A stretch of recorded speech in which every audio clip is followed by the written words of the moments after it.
Que Dios te bendiga. Mi nombre es Manuel Moisés Montaz y en el día de hoy voy a compartir con todos ustedes una lección a propósito de los capítulos 18, 19 del Génesis, donde vemos la historia de Abraham y Lot en el contexto de Sodoma y Gomorra. Acompáñenme a orar para recibir del Señor aquellas lecciones tan importantes que por medio de este maravilloso pasaje Él tiene para nosotros. Señor Jesús, te damos gracias por la oportunidad de conocer, estudiar y comprender tu palabra, para que tú nos ayudes, Señor, a escudriñar en ella las lecciones importantes, valiosas, que precisamos para llevar nuestra vida cotidiana. Presentamos la necesidad, el propósito y el motivo de cada una de las personas que nos acompañan a través de esta grabación, para que tú a tu manera, en tu forma y según tu propósito y tus planes, puedas atender a cada necesidad, a cada llamado, a cada requerimiento de las personas que nos acompañan en este estudio. Y permita que podamos hacer de este estudio, de esta palabra, tu palabra, vida en nuestra vida, en el nombre de Jesús. Bueno, amados, en el día de hoy vamos a hablar un poco a propósito de lo que eran los capítulos 18 y 19 del Génesis, donde vemos la historia de Sodoma y Gomorra. Le vamos a dar un poco de contexto. Les invito a leerlo, particularmente preferimos la Nueva Traducción Viviente, pero en resumen, en estos dos capítulos vemos en un primer momento cómo Abraham se encuentra en una comunidad llamada Minra, y en esa comunidad le visitan 3 personas. Esas 3 personas no es más que Dios mismo con 2 ángeles que decide visitarlo. Sin saber quién es, Abraham, haciendo uso de la generosidad propia de la época, le dice a esos caminantes que por favor se queden un tiempo con él para él prepararles una buena comida, a lo cual ellos acceden. Pues evidentemente Abraham sale y con la ayuda de su esposa y de sus criados le prepara yogur, carne, le lava los pies y les permite este banquete. Mientras ellos están comiendo, uno de ellos, que luego se da a conocer que es Dios mismo, le dice que para el año que viene, en esa misma fecha, él estará disfrutando de su hijo, algo que él anhelaba y algo que Dios le había prometido hace mucho tiempo, pero que dada la edad avanzada de Abraham y de su esposa Sara, no se veía posible. De hecho, Sara hasta se ríe, se le sale una risa, porque lo toma como un chiste. A veces nosotros cuando nos dicen algo que no es tan maravilloso, lo que hacemos es reaccionar de una manera inesperada. Y en este caso, Sara se ríe y el Señor la confronta. Luego ella niega que se rió. En ese contexto, Abraham cae en cuenta de que esto es un invitado especial, que no es cualquiera persona. Y discerniendo que se trata del Señor, se ofrece a acompañarlo una parte del camino. Ellos le dicen que van a llegar a Sodoma y Gomorra porque han oído estos viajeros, entiéndase el Señor, de la gran maldad que hay en esa gran ciudad. De que la maldad era tanta en ese sitio que a sus oídos había llegado y él iba a pasarle juicio. Abraham, cuando se entera que el Señor, a quien ya le ha reconocido, va de camino a Sodoma y Gomorra para destruirlas, recuerda que allí vive su sobrino querido, Lot, y buscando salvarlo de lo que él consideraba un juicio inminente, pues hasta él conocía de toda la perversidad que había en ese lugar, intercambia con el Señor algunas ideas, diciéndole: óyeme, Señor, pero tú que eres un Dios justo, tú vas a destruir al justo con el inocente, no tendrás misericordia de la gente buena que hay en ese lugar. Si por lo menos hubiesen 40 personas justas en ese lugar, tú no los salvarías. Y el Señor le dice que si hubiesen 40, Él la salvaría. Pero Abraham, que no es tonto, sabe que no llegan a tanto. Y sigue preguntándole al Señor y va bajando la cantidad de 40 a 30, de 30 a 20. Finalmente se casa con 10 y dice: Dios mío, por lo menos si hubiesen 10 personas justas en ese lugar, ¿no tendrías tú misericordia? Y el Señor de nuevo le responde: claro que sí. Si hay 10 justos, yo tendría misericordia de ellos. Aquí en este punto, lo que se trata es no tanto de la cantidad, sino de ilustrar por medio de este diálogo entre Dios y Dios y Abraham, cómo la justicia de Dios contrasta con su misericordia. Porque es difícil para nosotros reconciliar un Dios de amor con un Dios justo. Y ambas naturalezas, la justicia y el amor, son parte de Dios. Por eso nosotros los creyentes Hoy en día valoramos tanto los cristianos la figura de Cristo, porque gracias a Cristo, al sacrificio de Él, la justicia de Dios, la consecuencia del pecado del hombre fue satisfecha. Y ahora, gracias al sacrificio de Cristo, satisfecha la justicia de Dios, y no puede negarse o contradecirse a sí mismo, ya solamente queda el amor de Dios para nosotros. Fíjense qué cosa más grande. Dios es justo, por eso Cristo pagó por nosotros. Y ya como Cristo pagó, no media ningún obstáculo para que Dios evidencie y extienda en favor de nosotros su otra naturaleza, que es el amor. Bueno, pues aquí lo importante del diálogo entre Abraham y Dios no es tanto la cantidad, decíamos, de personas justas en la ciudad, sino cómo se va dando ese contraste entre esa justicia divina y el amor de Dios. Y vemos en este diálogo de Abraham y Dios lo mismo que ya hemos expresado, que Dios está dispuesto a grandes sacrificios y a tolerar mucha maldad por amor a los justos. ¿Quiénes son los justos? Los que eligen, a pesar de sus imperfecciones, obedecer su palabra. Bueno, pues pasado este diálogo, y les adelanto el preview de la película, no habían 10 justos en esas dos ciudades. El Señor se compromete con Abraham a ser misericordioso, particularmente con Lot. Cuando llegan los ángeles del Señor, primero que él, al lugar, nos cuenta la Escritura que Lot hace lo mismo que hace Abraham. Les ofrece hospitalidad, les ofrece hospedaje y le dice, quédense aquí. Eso era algo de muy buena costumbre en la antigüedad. Y los hospeda en su casa. Pero dice la Escritura que dada la corrupción, la perversidad, la morbosidad rampante, la degeneración humana que había en ese lugar, desde que los habitantes de esa ciudad se enteraron que habían dos hombres que suponemos eran buen mozos, quedándose en la casa de Lot, dice que se reunieron los hombres de la ciudad, jóvenes y adultos, y tocaron la puerta. Y dijeron, mira, ábrenos, porque queremos literalmente tener sexo con esos caballeros que tú tienes ahí. Y Lot, en ese contexto, también hace algo que es noble, que evidencia que había algo de nobleza en él. Él dice, aunque suene duro, prefiero que me violen a mí o a mis hijas y no que le hagan daño a esa gente, porque ellos son mis invitados. Ellos son personas importantes para mí, no hagan esto. Pero la gente, usted sabe, cuando está corrompida al tuétano, le iban a matar si era necesario, con tal de violar a esos hombres, sin saber que se trataban, como en efecto eran, manifestaciones de Dios mismo. Dice la Escritura que ellos lo tomaron y cuando los hombres perversos lo iban a agarrar, él es alado hacia dentro de la casa por los propios ángeles del Señor que le confiesan que van a destruir toda esa ciudad. Entonces aquí es importante ver algo. De Lot nos dice la Escritura que era una persona muy querida para Abraham, y en la Escritura también nos habla de que era una persona en general justa, buena, acorde a lo que había aprendido también de Abraham. No dice la Escritura aquí que Lot fuera partícipe de las malas obras de Sodoma o Gomorra, ni tampoco habla nada malo de su carácter, salvo por el hecho de que había tomado la decisión, hoy consideramos que mala, de irse acercando poco a poco. Para que ustedes tengan una idea, desde donde vivía Abraham hasta donde están Sodoma y Gomorra habían alrededor de 60 kilómetros.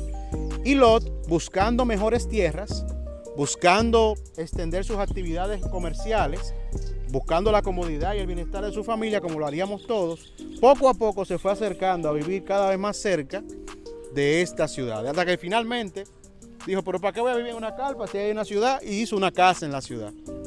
Y es aquí en Lot ilustrada la tendencia que nosotros los creyentes tenemos de ser amigos del mundo y de dejarnos empapar por él.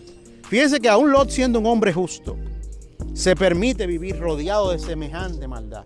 Y a pesar de que no mediaba, dice la Escritura en él, el deseo de lo malo, la maldad del medio que le rodeaba lo atraía. Lo llevaba a cosas tan horrorosas como, por ejemplo, ofrecer a sus hijas vírgenes para que fueran violadas, para salvar la vida. Es decir, lo lleva a una moralidad, no de lo bueno y lo malo, sino de elegir el mal menor, lo cual es una trampa. Y en él vemos ese deseo que a veces tenemos nosotros de ser amigo del mundo, de estar con la gente del mundo, haciendo todo lo que se hace en el mundo y sin embargo queriendo también agradar a Dios. Y en el ejemplo de Lot vemos que eso es una trampa que puede tener consecuencias, como veremos a continuación en el relato, catastróficas. Bueno, pues la historia continúa de que Lot sale con la advertencia de los ángeles y busca a sus cuñados, a los esposos o prometidos de su parentela. Cuando viene a ver, llorando los primeros que estaban en la fila para corromperse con esos dos varones. Pues bueno, al final del día Lot solamente logra reunir a sus dos hijas, a su esposa, y con ella le dicen los ángeles, vámonos que se nos hace tarde. Y salen corriendo. Pero dice la escritura también, escúchelo bien, que Lot tropieza, vacila, no va rápido. Fíjense que un hombre bueno, de quien la escritura dice que es bueno, está amarrado por la maldad. Tropieza aún cuando sabe que Dios le ha dicho, vete para allá. Nueva vez evidenciamos en él el carácter, la huella del mundo y el pecado en la vida del creyente. Pues bueno, pero Dios es tan bueno que dice que cuando él tropezaba, vacilaba, los ángeles lo agarraron y lo sacaron, lo ayudaron, a pesar de que él no podía hacerlo con su propia fuerza en el tiempo prudente. Le dice entonces que se va a quedar en una ciudad cerca y ellos le satisfacen su petición. Ojo, todavía vemos a Lot aquí buscando el atajo. En lugar de decir, me voy para donde tú digas, mi señor, él le dice, no me voy para donde tú me dices, déjame irme para allí. No para acá, sino allí. A lo mismo, pero más pequeño. Ojo con eso, de nuevo vemos que el pecado, la influencia de él, oprimiendo, oponiendo la voluntad de Dios para la vida del creyente, aquí evidenciado en Lot. Pues bueno, dice la escritura que cuando van de camino a ese lugar, que si mal no recuerdo se llama Zoar, que es una aldea pequeña comparada con estas dos grandes ciudades, desciende fuego y azufre del cielo y destruye completamente todas las personas, murallas, propiedades y alrededores de estas dos ciudades que desde entonces hasta nuestros días quedan reseñadas como sinónimo de corrupción, destrucción y juicio de parte de Dios al mundo. Pero en el camino, los ángeles le decían a Lot, no miren atrás. No miren atrás a lo que Dios va a hacer cuando pase su juicio por Sodoma y Gomorra. Y nos cuenta la escritura que la esposa de Lot miró atrás y quedó convertida en una estatua de sal, que de hecho hoy en día quienes hacen turismo en la zona dicen se puede ver esa estatua que recuerda este episodio de la escritura. ¿Y qué vemos aquí? De nuevo, el pecado, un hombre bueno, de una buena familia, rodeado del mundo, abrazado del mundo y mirando atrás. Y dice el Señor que quien pone la mano en el arado y sigue mirando atrás no sirve para el reino de Dios.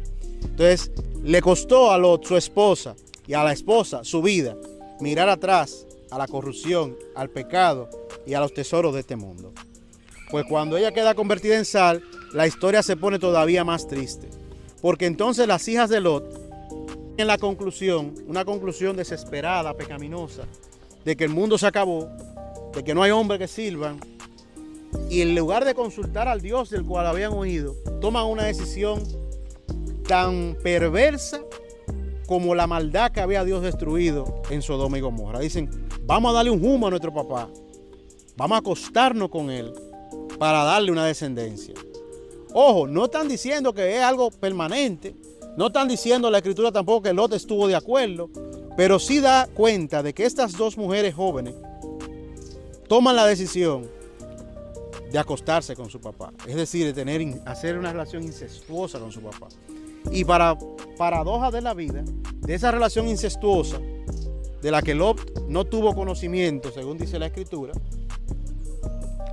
nacen dos pueblos que todo el tiempo que lo vemos en la escritura le hicieron la vida infeliz a los descendientes de Abraham. Entonces fíjense qué paradoja de la vida. Abraham orando, intercediendo para que Dios salve a quien habría de dar a luz sus enemigos. Mira qué cosa más grande.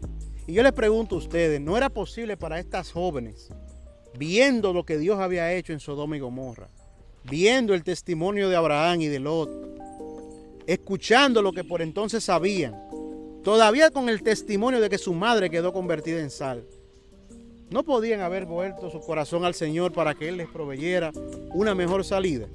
Pero por cierto, vemos en ella lo que ya hemos venido hablando, hermanos, de que la amistad con el mundo, el contacto permanente con las cosas malvadas, pervierte hasta las buenas costumbres.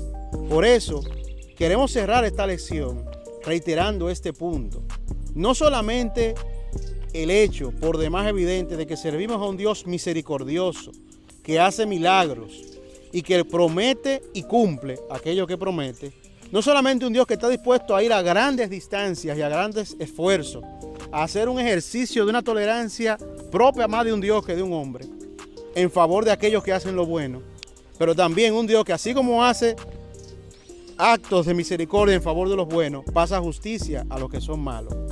Y vemos en Lot quizá la más importante de las lecciones de hoy, de cómo la amistad con el mundo nos lleva, aún a los que hemos sido restaurados en Cristo, a tropezar en los fundamentos de la fe y abrirle la puerta en nuestra vida a las mayores de las desgracias. Desgracias que no solamente nos afectan a nosotros, sino que alcanzan incluso a los escogidos, a los santos. Por eso, amados hermanos y hermanas, les invito a que leamos detenidamente nueva vez Génesis 18 y 19 y le pidamos a Dios que haga con nosotros conforme hizo con su siervo Abraham. Que su promesa, su palabra, su presencia nos acompañen y nos mantengan lejos, a kilómetros de distancia, de todo lo malo, de todo lo ajeno a su voluntad, a su palabra. Que aunque parezcan ser cosas buenas y placenteras como lo es el sexo, no seamos extraviados en los placeres y en las cosas de esta vida mundana para perder lo esencial, lo verdadero, lo eterno, lo que verdaderamente da felicidad, paz, gozo y todas las cosas buenas que nuestro Señor y Salvador ha preparado para cada uno de nosotros, sus escogidos. Oremos.